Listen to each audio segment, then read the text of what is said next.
Halo teman-teman, terima kasih sudah setia di channel Magnet Studio ini. Jadi channelnya percetakan dan desain grafis. Kalau teman-teman suka dunia percetakan dan desain grafis, teman-teman bisa subscribe channel ini untuk mendapatkan informasi terbaru tentang dunia percetakan dan desain grafis. Dan hari ini itu saya mau diskusi tentang dunia fotokopi, karena banyak sekali komen di salah satu video saya itu tentang dunia fotokopi.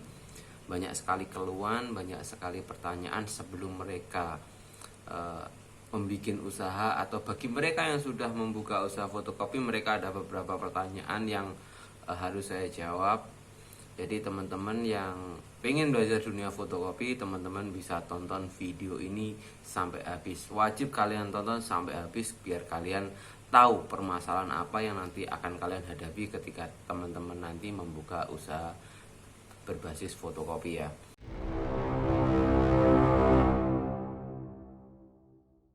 Oke, untuk pertanyaan pertama ya dari channel Cah Kene. Mas, mesin fotokopi yang pas buat pemula merek apa mas?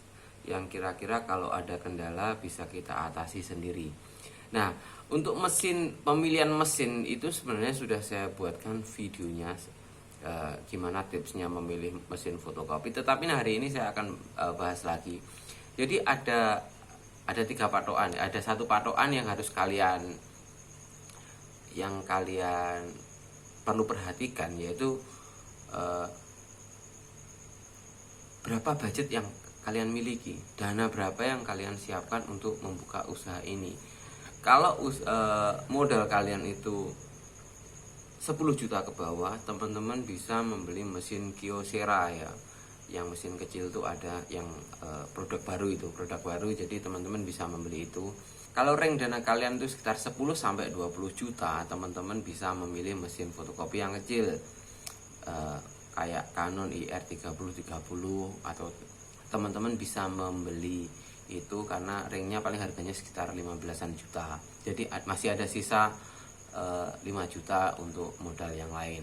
Dan kalau teman-teman mempunyai modal sekitar 20 sampai 30 juta, saya sarankan membeli mesin besar, yaitu mesin-mesin yang seperti saya mempunyai mesin IR5050.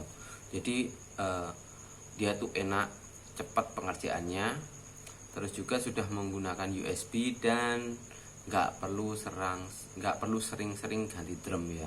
Kalau mesin kecil yang di bawah 20 juta itu biasanya menggunakan ganti drum kecil ya.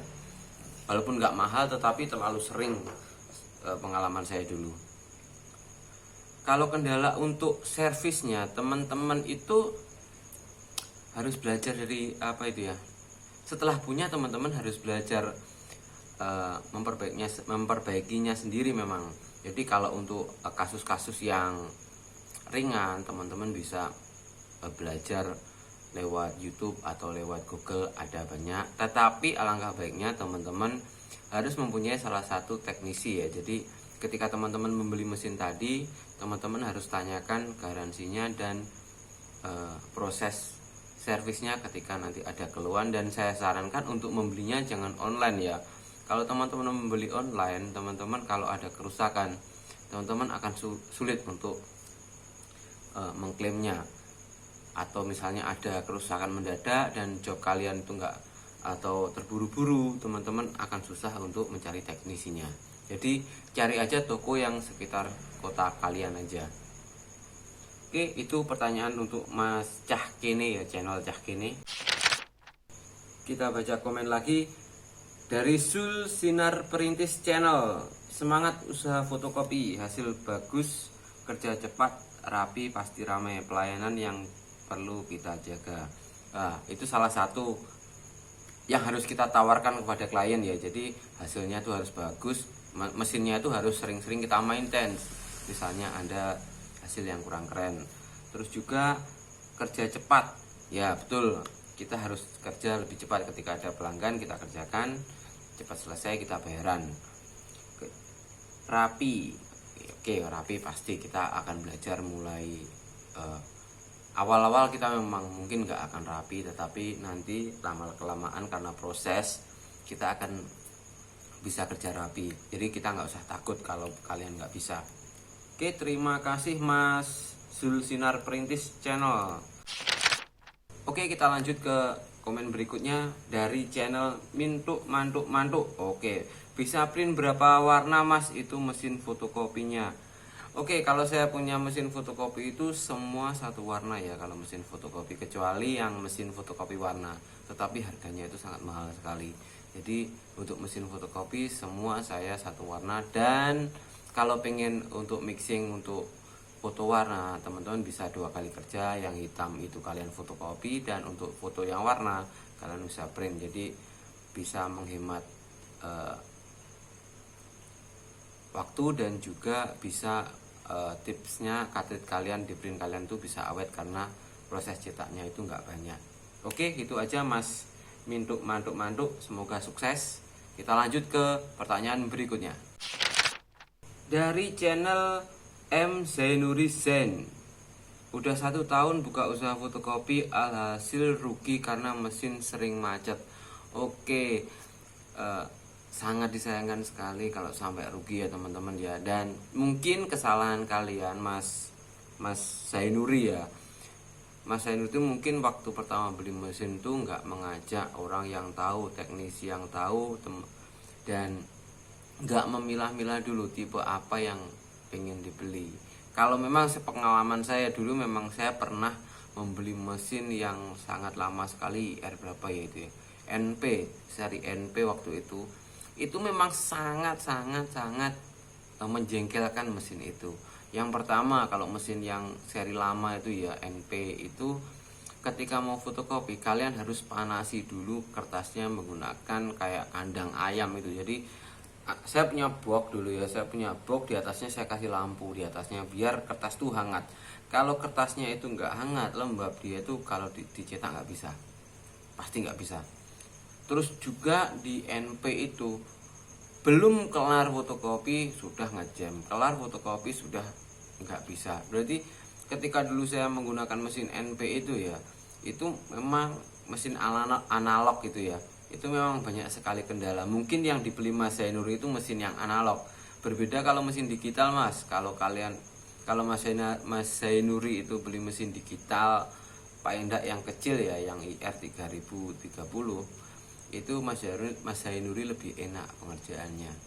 Jadi enggak kayak mesin-mesin lama NP. Memang kalau NP itu harganya murah sekali, paling sekarang cuma 3 juta 2 juta itu sudah dapat mesin fotokopi. Tetapi ya memang mesin lama, mesin klasik, jadi perawatannya itu memang gila-gilaan. Oke, semoga Mas Zainuri tetap semangat. Tonton video saya yang lain, banyak sekali tips-tips, mungkin bisa ditiru, jadi biar usahanya kembali bangkit. Oke, sukses Mas Zainuri. Next, pertanyaan berikutnya itu dari Alfarifi Channel ya. Untuk Canon IR 3245 bisa gak Mas buat cetak undangan? Bisa sebenarnya, tetapi IR itu seri kecil, dia itu nggak ada USB-nya. Jadi kalau teman-teman memakai itu, teman-teman harus menggunakan kabel LAN. Nah, kalau menggunakan kabel LAN itu kelemahannya itu transfer datanya itu terlalu lama. Jadi dari komputer ke LAN itu tergantung kabelnya, dan juga prosesnya itu sangat lama sekali. Karena menggunakan LAN itu menggunakan jasa internet. Walaupun nggak pakai internet pun tetap bisa, cuma memang kekuatan kabel untuk transfer datanya itu seperti internet. Dan saya juga pernah memakai itu, dan hasilnya tuh saya nggak betah karena terlalu lama. Kalau gambarnya kecil itu nggak masalah, tapi kalau filenya itu besar akan sangat lama sekali menunggu. Berbeda kalau mesin yang besar seperti IR 5050 atau 6000 itu menggunakan USB. Ketika teman-teman cetak sekitar 200 atau 500 undangan itu hanya hitungan menit. Tetapi kalau untuk menggunakan kabel LAN itu memang sangat lama sekali. Kalaupun bisa kita print dulu langsung kita fotokopi, biasanya kalau menggunakan teknik itu dia hasilnya nggak bagus. dia hasilnya nggak bagus, dia gimana ya, agak-agak kotor seperti itu atau enggak gitu, dia nggak tajam hasilnya. Tetapi kalau lewat print menggunakan kabel USB itu hasilnya pasti bagus. Oke, semoga bisa membantu pertanyaan jawaban saya ini ya Mas Alfarki Channel. Semoga sukses di usaha fotokopinya. Next, pertanyaan berikutnya. Oke, next dari komentar dari Venus Ada Channel. Mas, kalau mesin Oke, next dari channel Venus Ada. Mas, kalau mesin fotokopinya sewa gimana? Lebih menguntungkan atau enggak? Enggak.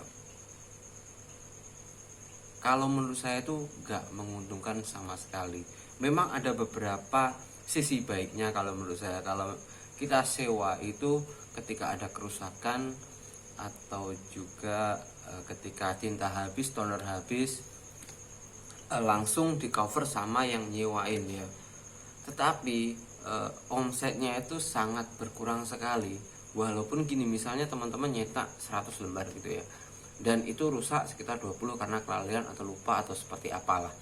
Nah, itu nanti yang 20 itu tetap kehitung. Teman-teman harus membayar itu karena mereka bagi penyedia jasa penyewa mesin fotokopi ya, mereka melihatnya dari counter. Jadi dari counternya itu awalnya datang berapa, keluarnya berapa. Entah itu rusak, ngejam atau seperti apa, mereka nggak mau tahu. Jadi kalau menurut saya rugi banget. Mendingan beli dengan uang semampunya.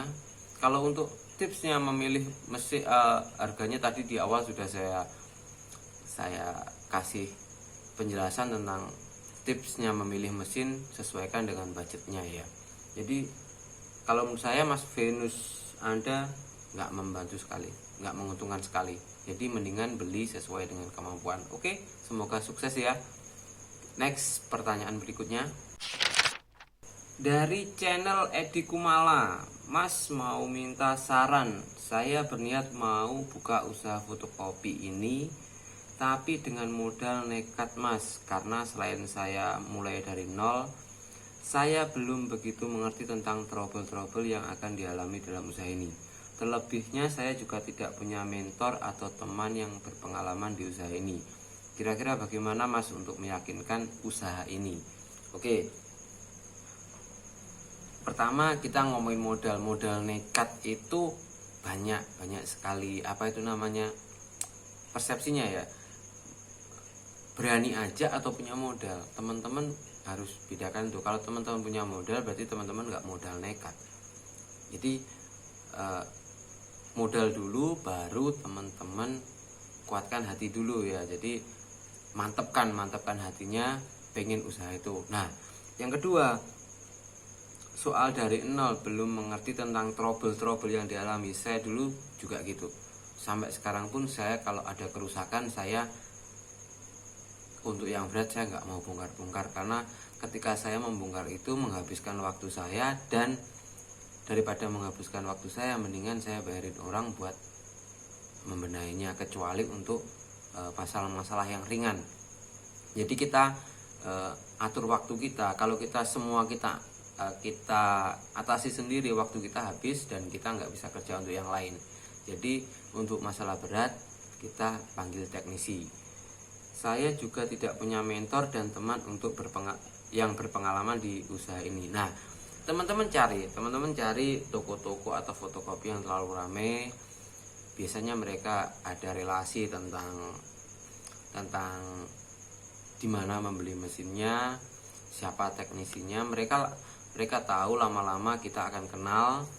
Dan gak apa-apa untuk pertama kita kasih untung mereka, karena mereka misalnya gini, kalau Mas di tetangga saya misalnya, Mas pengen bikin usaha, Mas datang ke saya. Nah, pasti saya jadi maklar nanti. Tolong dong, aku dikasih beberapa ratus untuk uang capek itu ya. Nggak masalah kalau teman-teman kasih ke orang yang sudah punya usaha fotokopi yang rame. Gak apa-apa, mereka cari untung sebentar, satu kali aja. Nah, berikutnya teman-teman cari teknisinya sendiri lewat agen penjualan tadi. Pasti mereka punya jasa teknisinya. dan mereka pasti juga mau datang kalau ada kerusakan karena teman-teman belinya dari sana. Jadi jangan takut dibohongin atau jangan takut kita keluarin uang untuk makelar. Mendingan kita keluarin pertama tapi kita dapat relasi, itu lebih bagus daripada kita takut keluar uang tetapi kita nggak tahu di mana belinya, teknisinya siapa. Nah, tahu-taunya nanti kalau teman-teman beli online, teman-teman itu ketipu, mesinnya itu sudah jelek, cuma diperbaharui lagi, dicat ulang, tapi mesinnya dalamnya bobrok, kan teman-teman sendiri yang rugi. Oke Mas Edi Kumala, semoga sukses. Next, kita pertanyaan berikutnya dari channel Si Black. Mantap, media iklan, pengen usaha fotokopi juga biar desain grafis saya ada yang tahu. Nah, jadi pertanyaan ini di video saya tentang trik jitu membuka usaha fotokopi di lokasi yang kurang menguntungkan. Jadi ini adalah salah satu trik saya yang saya gunakan ketika saya membuka usaha fotokopi ya. Dulu jasa percetakan saya itu sangat sepi sekali, jadi kurang terlalu rame. Akhirnya saya mempunyai ide membuat usaha fotokopi. Nah, dari usaha fotokopi itu karena memang penggemar atau pelanggan dari usaha fotokopi itu dari semua kalangan, dari anak kecil sampai orang tua, mereka membutuhkan jasa fotokopi. Akhirnya keahlian saya yang lain tuh kayak desain grafis, fotografi, video editing, mulai dari salon dan lain-lainnya, itu cetak banner, semua itu mereka tahu ketika datang ke tempat saya karena ada iklan-iklan yang saya tampilkan di toko. Jadi dari fotokopi saya menjadi lebih terkenal di lingkungan. Oke, gitu aja. Jadi fotokopi itu adalah salah satu media iklan yang sangat bagus sekali. Next video. Oh ya, semoga Mas Si Black tetap semangat. Semoga saya doakan bisa cepat-cepat membuka usaha fotokopi ya, biar jasa desain grafisnya makin laris. Dan kalau pengen belajar desain grafis, teman-teman bisa di subscribe channel Suka Desain, yaitu channel saya, itu tentang membahas tentang dunia desain, Corel dan Photoshop. Oke, terima kasih Mas Si Black. Next pertanyaan ya. Dari channel Muhammad Fadil, omset 1 bulan berapa Bang? Oke, kalau ngomongin omset tuh mendingan gak usah diomongin di sini ya. Tetapi yang jelas omset saya itu cukup untuk menghidupi anak, istri, dan orang tua saya. Terima kasih sekali buat usaha fotokopi, karena dengan usaha fotokopi ini, usaha percetakan saya lumayan juga. Oke, terima kasih. Semoga Mas Muhammad Fadil bisa ikut-ikutan membuat usaha fotokopi dan percetakan kecil ya di rumah. Semoga sukses Mas Muhammad Fadil. Jadi itu aja saran saya. Dan kalau untuk usaha-usaha pendamping, teman-teman bisa lihat di channel saya, video-video saya sebelumnya itu banyak sekali saya ide-ide tentang menambah usaha di lingkup fotokopi ya. Jadi mulai dari undangan, kartu nama, buku yasin, itu banyak sekali saya uploadkan. Jadi teman-teman tinggal lihat aja.